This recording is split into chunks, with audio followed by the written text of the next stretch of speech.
पर्वत रांगांवर चांदण्यांची चादर पसरलेली होती. हवेत एक अनामिक थरार होता आणि रायगड किल्ला स्वराज्याच्या स्वप्नाचा श्वास जागवून उभा होता. आजचा दिवस साधा नव्हता. हा होता इतिहासाला कलाटणी देणारा राज्याभिषेकाचा दिवस. धवल चंद्रकिरणांनी पर्वत रांगांवर स्वाभिमानाची छाया दिसत होती. हवेत तीव्र उत्साह आणि धडकी भरलेला हुंकार होत होता. राष्ट्राचे हृदय दगदग करीत होते. हा दिवस केवळ एक राजा सिंहासनावर बसण्याचा नव्हता. हा दिवस स्वराज्याच्या स्वप्नांचा साक्षात्तीकरण करण्याचा होता.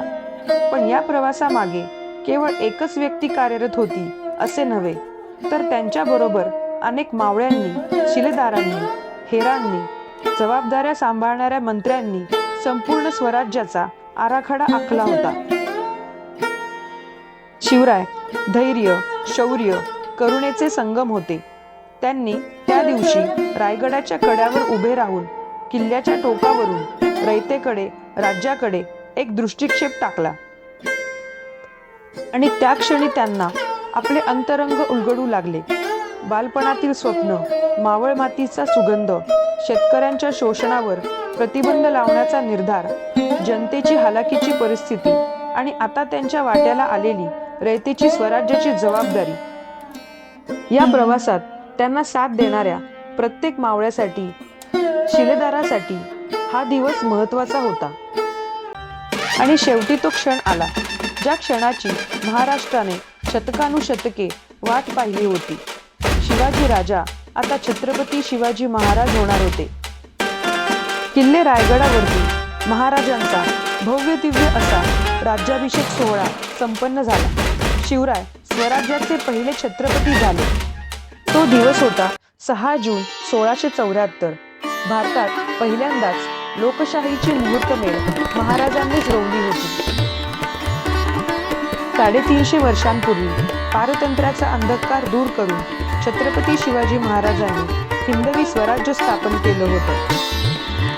छत्रपती शिवाजी महाराज एक स्वप्न, एक शक्ती, एक ज्वाला होते व या ज्वालेची तग धरणारी वात होती त्यांचे अष्टप्रधान मंडळाचे 8 दिव्य स्तंभ. त्यांनी आपल्या राज्याच्या प्रशासनाची देखरेख व मार्गदर्शन करण्यासाठी 8 प्रधानांची परिषद स्थापन केली. म्हणून ही परिषद अष्टप्रधान मंडळ म्हणून ओळखली जाऊ लागली. प्रत्येक प्रधानाकडे विशिष्ट प्रशासकीय विभागाचा कार्यभाग सोपवण्यात आला होता. अष्टप्रधान मंडळाचा राज्याभिषेकात समावेश करून त्याला धार्मिक स्वरूप कसे देण्यात आले हे शिवाजी महाराजांच्या राज्याभिषेकाच्या उपलब्ध असलेल्या चित्रातून, वर्णनातून दिसून येते. आपण सर्वांनी शिवरायांचा राज्याभिषेका वेळचा फोटो किंवा चित्र पाहिले असेलच. त्यात महाराजांबरोबरच त्यांचे अष्टप्रधान मंडळ सुरेखरित्या दाखविले गेले आहे. त्यात राज्याभिषेकाच्या वेळी सिंहासनाच्या बाजूला हातात सुवर्ण कलश व इतर साहित्य घेतलेले 8 प्रधान 8 दिशांना उभे राहिलेले दाखवले आहे. पूर्वेला मुख्य प्रधान मोरोपंत पिंगळे हातात सुवर्ण कलश घेऊन उभे होते. पश्चिमेस रामचंद्र नीलकंठ दह्याने भरलेला तांब्याचा कलश घेऊन उभे होते.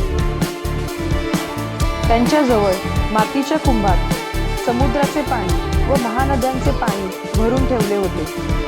उत्तरेस अमात्य प्रधान रघुनाथ पंडितराव मधुपूर्ण कलश घेऊन उभे होते. दक्षिणेस सरसेनापती हंबीरराव मोहिते दुधाचा रौप्य कलश घेऊन उभे होते.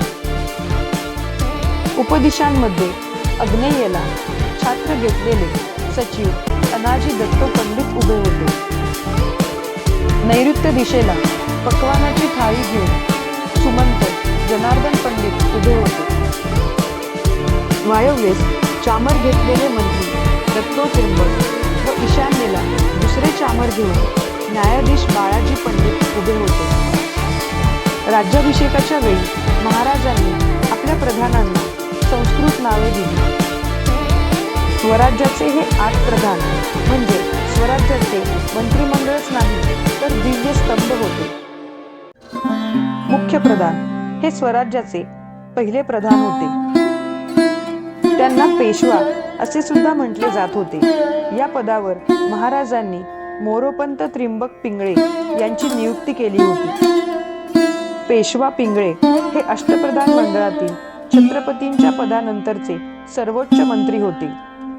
स्वराज्यातील सर्व राज्यकारभारावर व इतर प्रधानांवर त्यांच्या कामावर देखरेख ठेवण्याची जबाबदारी त्यांच्यावर होती. महाराजांच्या गैरहजेरीत स्वराज्याचा सर्व कारभार नियंत्रणात ठेवणे व त्यांच्याच देखरेखीखाली राज्यकारभार चालत होता.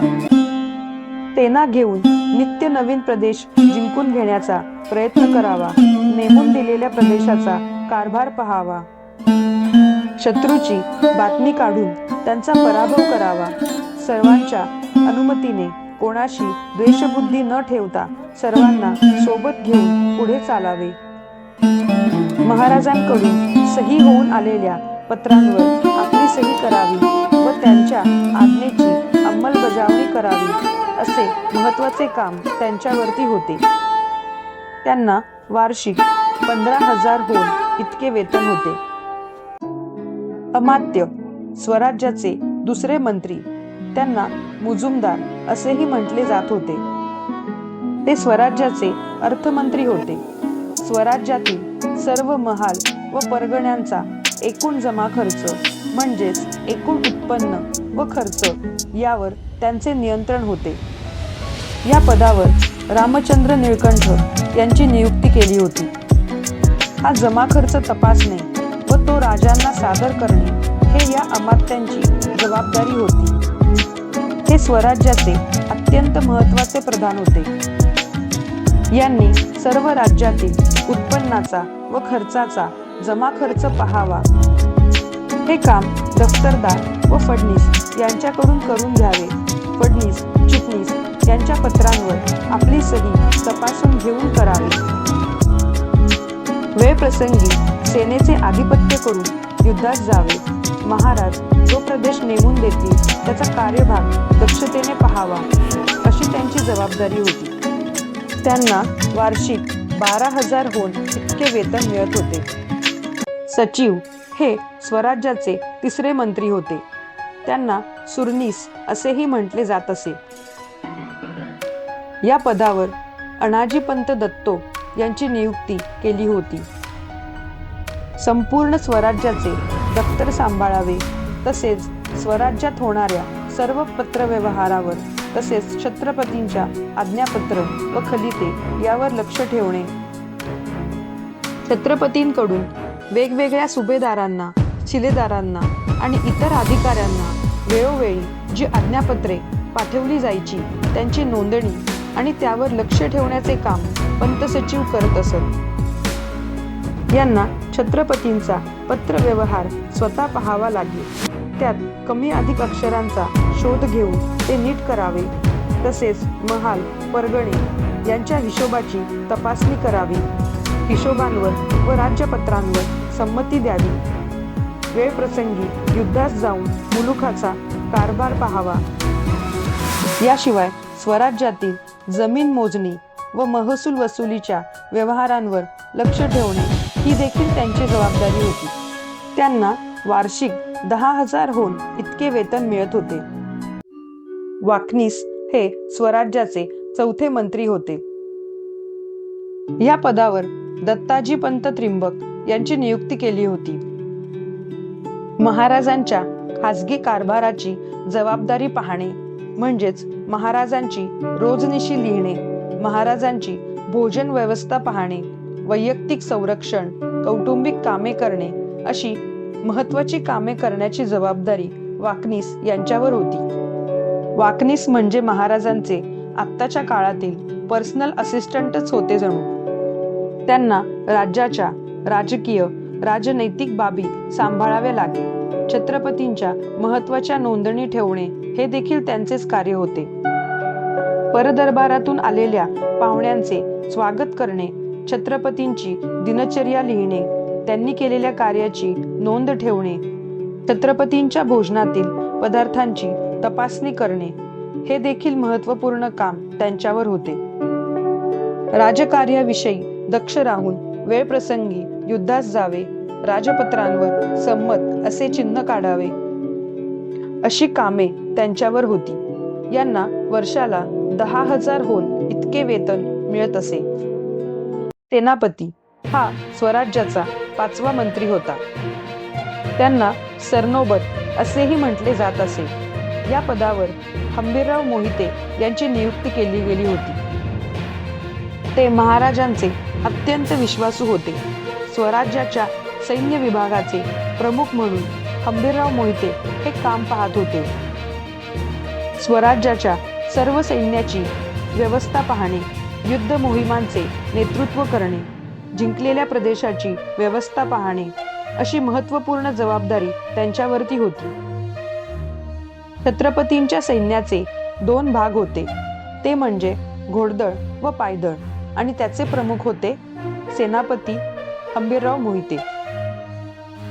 स्वराज्याचे लष्कर प्रमुख या नात्याने सर्व राज्याचे शत्रूपासून संरक्षण करणे ही देखील सेनापतीवरची महत्त्वाची जबाबदारी होती.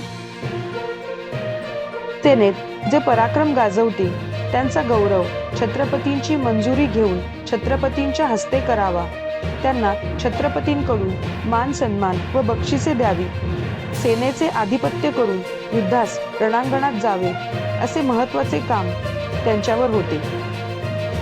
सर्व सेनेचे रक्षण ह्यांना करावे लागे. सैनिकांचे वेतन वेळच्या वेळी द्यावे. यांना वार्षिक 10,000 होन इतके वेतन होते. सुमंत हे स्वराज्याचे 6वे मंत्री होते. त्यांना डबीर असे सुद्धा म्हटले जायचे. या पदावर रामचंद्र त्र्यंबक सोनदेव यांची नियुक्ती केली गेली होती. ते स्वराज्याचे परराष्ट्र मंत्री होते. परराष्ट्रातील राजकारणावर लक्ष ठेवणे, परराष्ट्र संबंध, युद्ध, तह याबाबत महाराजांना सल्ला देणे, स्वराज्यात आलेले खलिते पाहणे, परराष्ट्राला खलिते पाठवणे असे संपूर्ण परराष्ट्राचे कार्य हे सुमंतांकडे होते. खलिते पाठवताना त्या संदर्भात महाराजांना सल्ला देणे, त्यासोबतच परराष्ट्रातून गुप्तहेरांच्या साह्याने बातम्या काढण्याचे काम देखील पंत सुमंत करीत असत. त्यांना परराष्ट्रातील व्यवहार पाहावा लागे. त्याचबरोबर परराज्यातील राजकारणावर देखील लक्ष त्यांना ठेवावे लागे. परराज्यातील वकील येतील तेव्हा त्यांचे स्वागत करावे आणि त्यांचा बंदोबस्त पाहावा. परराज्यातील राजकारणाचे छत्रपतींना निवेदन करावे. वेळप्रसंगी युद्धास देखील त्यांना जावे लागत असे. राजपत्रावर सुमंत असे चिन्ह काढावे असे त्यांचे कार्य होते. त्यांना वार्षिक 10,000 होन इतके वेतन होते. न्यायाधीश हा स्वराज्याचा 7वा प्रधान होता. त्यांना काझी उल उझर असेही म्हटले जायचे. या पदासाठी निराजीपंत रावजी यांची नियुक्ती केली होती. स्वराज्यातील सर्व प्रकारच्या खटल्यांवर त्यांचा अधिकार चालत असे. प्रत्येक खटल्यात धर्म अधर्म पाहून अपराध्यास शिक्षा द्यावी व त्याची अंमलबजावणी करावी. स्वराज्यात दिवाणी, फौजदारी गुन्ह्याबाबत खटला चालवणे, रयतेला न्यायनिवाडा करून योग्य न्याय मिळवून देणे असे महत्त्वाचे काम त्यांच्यावर होते. महाराजांच्या प्रतिमेला धक्का लागणार नाही या दृष्टीने निपक्षपातीपणे न्याय करावा असे त्यांचे महत्त्वाचे कार्य होते. न्यायाच्या निवडपत्रांवर संमत असे त्यांचे चिन्ह काढावे असे त्यांचे कार्य होते. त्यांना वार्षिक 10,000 होन इतके वेतन होते. पंडितराव दानाध्यक्ष हे स्वराज्याचे 8वे प्रधान होते. त्यांना सद्र मुहतसीब असेही म्हटले जायचे. या पदावर महाराजांनी रघुनाथ पंडित यांची निवड केली होती. स्वराज्यातील धार्मिक कामकाजांसंबंधीचा मंत्री म्हणून दानाध्यक्ष हे कार्यरत होते. दानधर्म करणे, यज्ञ करणे, स्वराज्यात चालणाऱ्या धार्मिक कार्याबाबत महाराजांना सल्ला देणे अशी महत्त्वपूर्ण जबाबदारी या मंत्र्यावर होती. ते धर्म खात्याचे प्रमुख होते. विद्वानांचा सन्मान करणे हे सुद्धा त्यांचेच कार्य होते. सर्व धार्मिक बाबींवर त्यांचा अधिकार चालत असे. पंडित, विद्वान, ब्राह्मण यांचा सन्मान करावा, अपराध्यांना शिक्षा करावी, समाजातील परंपरा, आचार विचार, प्रायश्चित्त संबंधीच्या पत्रांवर सह्या कराव्या, संमत असे चिन्ह काढावे अशी त्यांची जबाबदारी होती. यांना राजपुरोहित असेही म्हणत. यांना सुद्धा वार्षिक 10,000 होन इतके वेतन होते. शिवछत्रपतींचा राज्यकारभार या 8 मंत्र्यांमार्फतच चालवला जात असे. प्रत्येक प्रधानाजवळ एक सहकारी असायचा. प्रधानांच्या गैरहजेरीत हा सहकारी त्यांचे कामकाज पाहत असे.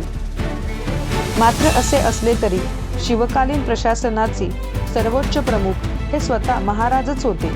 त्यांच्याच देखरेखीखाली हे 8 मंत्री स्वराज्याचा कारभार पाहत होते. अशा शिवछत्रपतींच्या अष्टप्रधान मंडळाची काही खास वैशिष्ट्ये देखील होती. ती पुढील प्रमाणे. ही मंत्रीपदे, पंतप्रधानपदे ही वंशपरंपरागत कधीच नव्हती. म्हणजेच त्यांच्यानंतर हे पद त्यांच्या घरामध्ये किंवा त्यांच्या मुलाला दिले जात नसे. तर ही पदे संपूर्णपणे त्या व्यक्तीच्या कार्यकर्तृत्वावर, गुणावर, सामर्थ्यावर आधारित होती. या सर्व प्रधानांना महाराज रोख स्वरूपात पगार देत होते.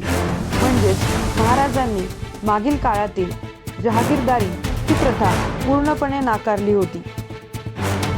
एखाद्या मंत्र्याचे, प्रधानाचे काम जर का महाराजांना आवडले तर त्यांनी बक्षीस म्हणून रोख रक्कम दिली. पण त्यांनी कधी कोणाला जहागिरी दिली नाही. पंडितराव व न्यायाधीश हे 2 प्रधान वगळता इतर सर्व प्रधानांकडे वेळप्रसंगी युद्ध मोहिमांमध्ये भाग घेण्याची महत्त्वाची जबाबदारी होती. म्हणजेच 6 मंत्र्यांना आपापला राज्यकारभार तर पाहावाच लागत होता, पण वेळ पडल्यास त्यांना मोहिमांवर, युद्धांवर जावे लागत असे. या अष्टप्रधान मंडळाचे व संपूर्ण प्रशासन व्यवस्थेचे जे अंतिम उद्दिष्ट होते ते फक्त आणि फक्त रयतेचे कल्याण साधणे हेच होते. रयतेचे कल्याण साधून स्वराज्याचे सुराज्य करणे हे या अष्टप्रधान मंडळावरती महाराजांनी टाकलेली सर्वात महत्त्वाची जबाबदारी होती. प्रत्येक प्रधानाच्या कार्यालयात त्यांच्या हाताखाली काम करणारे अधिकारी असत. ते पुढील प्रमाणे. दिवाण, मुजुमदार, फडणीस, सबनीस, कारखानीस, चिटणीस, जामदार, पोतनीस. चिटणीसांना 6,000 होन व फडणीसांना 3,000 होन इतके वार्षिक वेतन होते. स्वराज्याचे चिटणीस या पदावर बाळाजी आवजी चित्रे यांना नियुक्त केले होते. ते महाराजांच्या खास विश्वासातले होते. स्वराज्याचा सर्व पत्रव्यवहार बाळाजी आवजी पाहत असत. बाळाजी आवजींना अष्टप्रधान मंडळात पद दिले नसले तरीही राजांनी त्यांना चिटणीस असे वतन दिले होते. चिटणीस म्हणजे सामान्य अधिकारी नव्हते. राजदरबारात त्यांना प्रधानांसारखाच मानमर्तबा होता. किंबहुना ते प्रधानांहून अधिकच राज्यांच्या जवळचे होते. ते राजांच्या विश्वासातले समजले जात होते. त्यांची हुशारी व कार्यदक्षता पाहून महाराजांनी त्यांना अष्टप्रधान मंडळातील पद देऊ केले होते. परंतु बाळाजी आवजींनी ते नाकारले होते. राजांचा खास पत्रव्यवहार, राजनैतिक बाबी ते पाहत असत. शिवछत्रपतींच्या राज्यकारभारातील पेशवा, सेनापती पासून अगदी साध्या शिपाई कारकुनापर्यंत प्रत्येकाने आपला पगार धान्याच्या किंवा रोख रकमेच्या स्वरूपात सरकारी खजान्यातून किंवा कोठारातून घ्यावा असे महाराजांचे दंडक होते. पगाराची रक्कम निश्चित ठरलेली होती व ती ठरलेल्या वेळेत त्यांना मिळत असे. महाराजांनी आपल्या प्रधान मंडळातील एकाही प्रधानाला कधी जहागिरी दिली नाही. जहागिरी पद्धतीत जहागीरदाराला एखादा प्रांत दिला जातो व त्या प्रांताचा महसूल तो घेतो, सैन्य बाळगतो, बंडखोरी करून आपले स्वतंत्र राज्य स्थापन करतो. राजांना हे सगळे माहिती होते. हे संकट टाळायचे होते. म्हणून त्यांनी प्रधान व अन्य कोणत्याच अधिकाऱ्याला कधी जहागिरी दिली नाही. स्वराज्याच्या महत्त्वाच्या निर्णायक कागदपत्रांवर प्रधानमंडळातील महत्त्वाच्या प्रधानांच्या सह्या व्हाव्या लागत व त्याशिवाय कोणताच निर्णय घेतला जात नसे. ही महत्त्वाची पद्धत महाराजांनी रूढ केली होती. त्यामागचे कारण उघड होते. महत्त्वाचे निर्णय घेताना क्षुल्लक चुका होऊ नये, तसेच त्याबाबत सर्वांना माहिती असावी. सर्व प्रधानांच्या नजरेखालून तो कागद जावा, यामागे हाच दृष्टिकोन होता. प्रधानमंडळात राज्यकारभाराची जाणीव वाढावी व कारभार अधिक कार्यक्षम व्हावा म्हणून महाराजांनी ही रचना केली होती. महाराजांनी निर्माण केलेल्या राज्यकारभार यंत्रणेच्या केंद्रस्थानी स्वतः छत्रपती होते. अष्टप्रधान, त्यांच्या हाताखालील लहान मोठे अधिकारी, 18 कारखाने, 12 महाल, सुभेदार, पायदळ, घोडदळ, आरमार या तिन्ही दलातील लष्करी अधिकारी व हिशोब ठेवणारे अधिकारी, चिटणीस व किल्लेदार असे सगळे मिळून राज्यात एक मोठी कारभार यंत्रणा उभी राहिली होती. महाराजांच्या राज्याभिषेकापासूनच हिंदवी स्वराज्याचा, स्वतंत्र व लोकशाही राज्याचा शुभारंभ झाला. छत्रपती हे स्वराज्याचे सार्वभौम सर्वसत्ताधारी होते. त्यांच्यावर कोणाचेच नियंत्रण नव्हते. स्वराज्याच्या सर्व क्षेत्रात त्यांचीच निरंकुश सत्ता चालत होती. छत्रपतींच्या हाती सर्व प्रकारचे अंतिम अधिकार होते. त्यामुळे छत्रपती म्हणजे राज्यकारभाराच्या यंत्रणेचा कणाच समजला जात होते. छत्रपती हे स्वराज्याचे सार्वभौम सर्वसत्ताधारी होते. त्यांच्यावर कोणाचेच नियंत्रण नव्हते. स्वराज्याच्या सर्व क्षेत्रातील त्यांचीच निरंकुश सत्ता चालत होती. पण स्वराज्याचा मुख्य हेतू प्रजाहित हेच असल्यामुळे स्वराज्यातील जनता शिवरायांसाठी जगायला, लढायला व मरायलाही तयार होती. म्हणूनच ते जनतेचा जाणता राजा झाले होते. स्वराज्यात न्यायदानाचे अंतिम अधिकार फक्त छत्रपतींकडेच होते. महाराजांच्या या अष्टप्रधान मंडळाचेच प्रतिबिंब आपल्याला आजच्या आधुनिक लोकशाहीतील जे मंत्रिमंडळ आहे, मग ते देशातील असो व राज्यातील असो, त्यावर दिसून येते. महाराजांच्या अष्टप्रधान मंडळाप्रमाणेच आजच्या काळात देशात किंवा राज्यात मंत्रिमंडळ स्थापन करण्यात येते व त्यावर विशिष्ट कार्यभाग सोपवला जातो. आजही फक्त महाराष्ट्रच नव्हे तर जगभरातील कित्येक देश छत्रपती शिवाजी महाराजांच्या राज्यकारभाराचा आदर्श घेतात. त्याचे मुख्य कारण शिवाजी महाराजांनी स्थापन केलेले त्यांचे हे वैशिष्ट्यपूर्ण अष्टप्रधान मंडळच होय. मित्रांनो, जर तुम्हालाही अभिमान आहे छत्रपती शिवाजी महाराजांच्या या महान इतिहासाचा, तर शिवतेज डायरीज या आमच्या YouTube चॅनलला नक्की सबस्क्राईब करा. आणि हा व्हिडिओ आवडला असेल तर लाईक करा आणि तुमच्या मनातील शिवप्रेम कमेंटमध्ये जरूर लिहा. कारण इथे प्रत्येक आठवड्यात आपण उलगडणार आहोत रणांगणाच्या कथा